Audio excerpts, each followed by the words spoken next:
Good morning, Armor Down. I hope you slept well. I slept pretty good.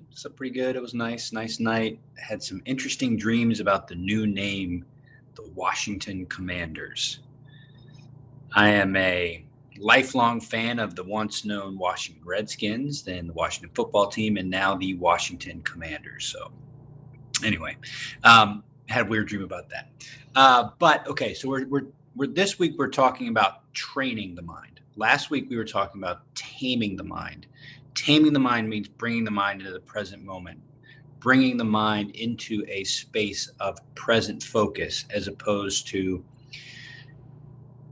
planning, engaging, figuring out, trying to kind of organize, trying to make steps, trying to get here, trying to get there. Great. We want all that. We want the body to be able to, or we want the brain and the mind to be able to go through those processes. However, the fact that they're going through those processes, and if it's going through that process without your engagement with it or without your participation, can lead to an experience of kind of disassociation. I had an interesting talk with my godmother the other day about how she's in her 70s and she's taking care of a lot of her friends who, 20 years ago were, at the height of their careers, but now their bodies and their minds are all kind of deteriorating, and they're having a hard time getting out and about. They have to use assisted equipment to get around. And so, we've got these phases in our lives. And that was one of the things I always really thought about as I was kind of getting out of the military was, how do I train in a way that's sustainable? How do I train in a way that I can keep training as long as I'm alive? And my military training was CrossFit-esque, push it to the max, no pain, no gain, and if you're not, sweating a mess on the floor, you're not trying hard enough.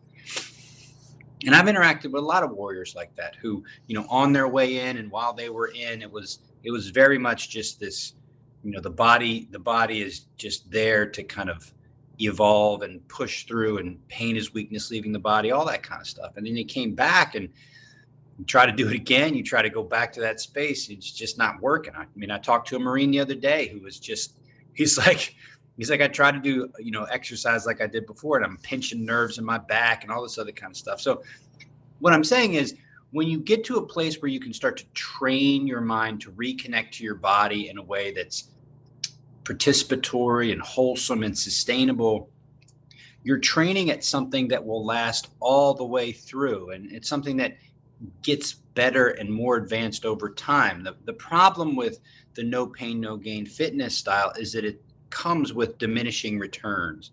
Like, you get to a place where you peak out, and then you got to work harder and harder and harder to stay at the same level.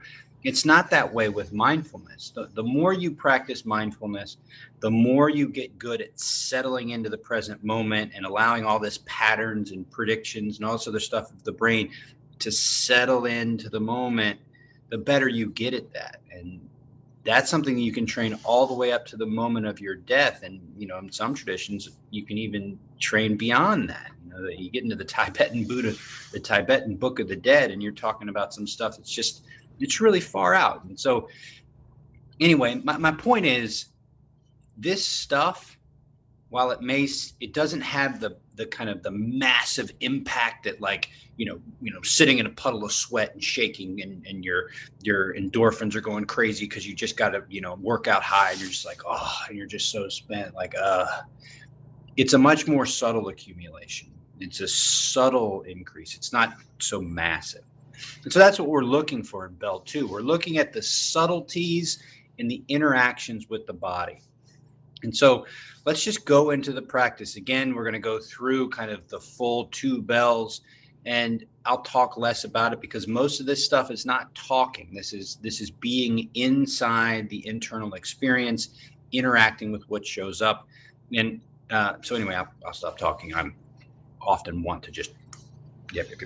All right. A little hot here. All right, so have a beginning. When I sit, typically I take my right foot in first. Right foot comes in, crisscross, left foot, get that settled, and just kind of find 1-2% more comfort. The reason why you want 1-2% more comfort and kind of settle in is you want to prime your body to kind of know that you're not going to, push it harder than it needs to go. You want to quiet as much as you can the internal environment because you're moving around inside. So if you have any kind of really big sensations that you can improve, do that. Don't get caught in the mindset of, oh, I'm in pain, I'll just suck it up. And I know that's the pattern, right? But you don't need to do it. You don't need to suck it up when it comes to this. You want to look for more comfort, okay? So get that comfort. Now we're going to go through 2 bells, okay? First bell is taming the mind, bringing the mind in the present moment. The second bell is training the mind by sending it through the chunks of the body. All right, here we go.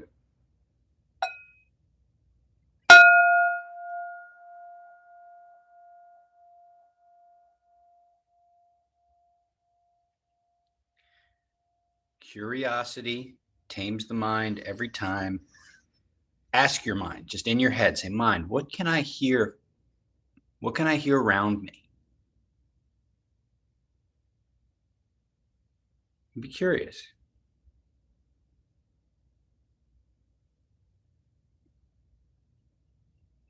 So I got birds to my left.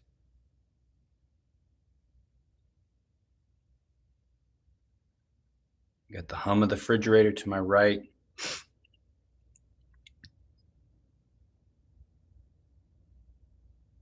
Mostly I'm surrounded by silence. Study light and shadow a little bit.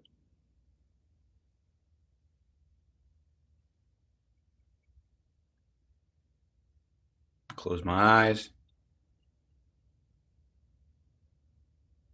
Temperature awareness.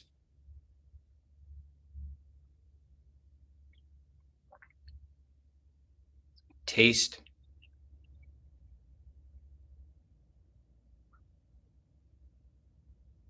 Smell. As you pull the air into your nose, be curious about what you smell. Go slow and kind of imagine that stream of air coming into your nose and looking closely at the stream and seeing if you can pick out any smells.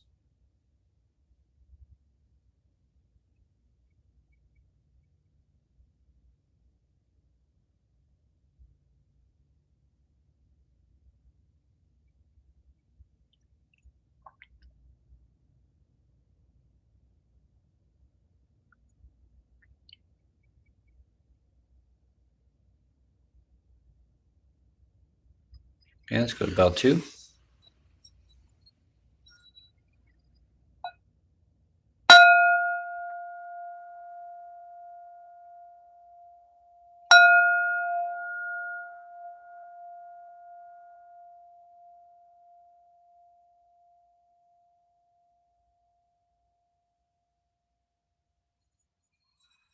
Start with your ground. It's everything touching something beneath you. So if you're sitting on a chair or a cushion, what your feet or legs are pushing against, feel free to kind of move or shimmy or shake or wiggle a little bit and just kind of feel the kind of impact of your body on the ground. Then make it still.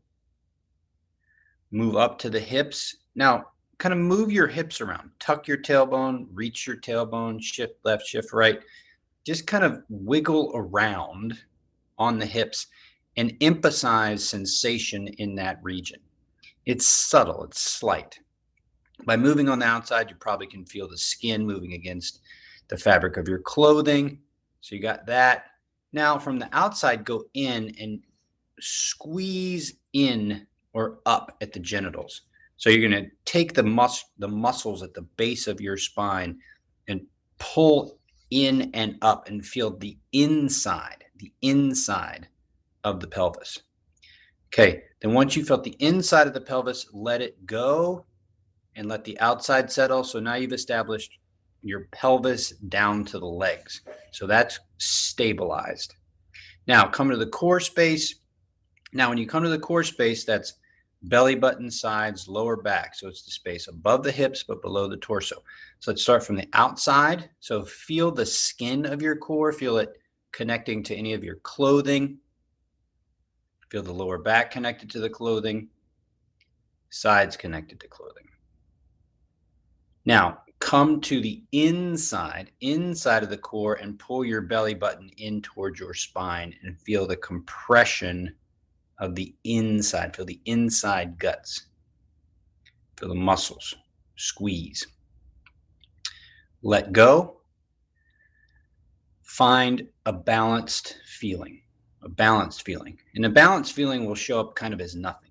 You know, you might feel a little bit in the lower back, but the balance is everything kind of blends in. All right, now come up to the shoulder blades. Shoulder blades are the back side of heart space. But if you pull your shoulder blades back and together, you'll feel the chest expand. Okay, that's obviously too much, pulling all the way back. Now let your shoulder blades go, round your shoulders forward, feel your chest kind of collapse. Now find the middle. So typically the middle is where your elbows kind of line up with your sides. Your shoulder blades are slightly back. Heart space is open, collarbones across. Now see if you can get quiet enough and feel inside the heart space. You might be able to feel the ribs moving as you breathe, and you might even be able to feel your heart beating.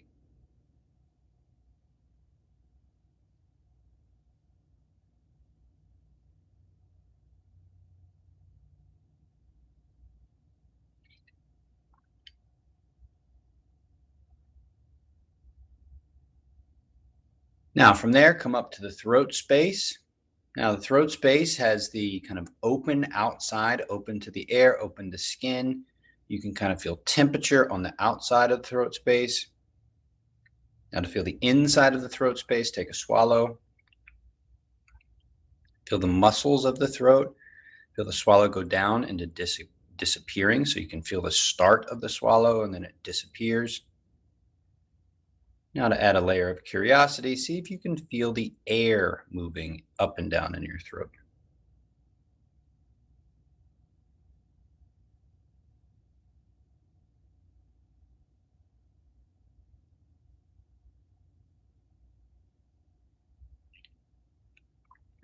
Now from there, come to the tip top of your head. Send the back of your head backwards and then send your nose forwards. So feel the head moving on top of the spine. Drop the ear one way, drop the other ear the other way. Just move the head around. So the head's the top of the spine. Then find the middle where the head is just balancing comfortably on top of the spine. Soften the face. Relax the eyebrows, relax the cheeks, relax the mouth, relax the chin. Now, what I want you to try to do is I want you to imagine that your spine, your entire spine, is like a palm tree swaying in the breeze. So try to let your whole spine sway back and forth, left to right, like it's being blown in the wind. See if you can move your entire spine moving.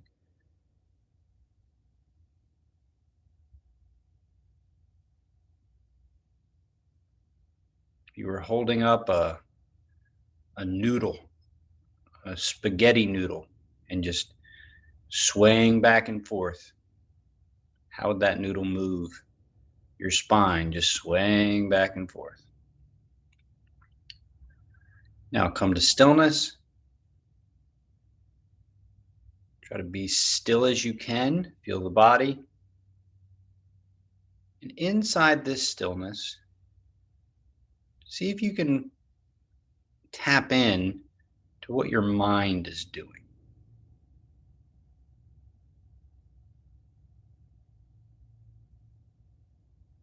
Maybe it's quiet. Maybe it's kind of settled into the present moment fully. Maybe it's running off into what's for breakfast or what's for this or what's happening next.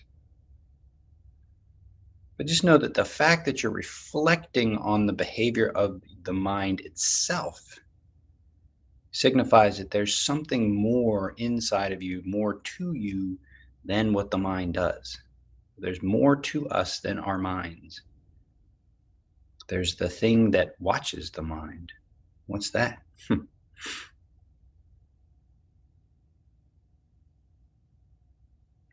To finish up, take 2 rounds of inhale and exhale. Second exhale finishes the practice. So just breathe in fully, feel the breath move. Breathe out fully. One more time, breathe in fully. And breathe out fully. Second exhale finishes the practice.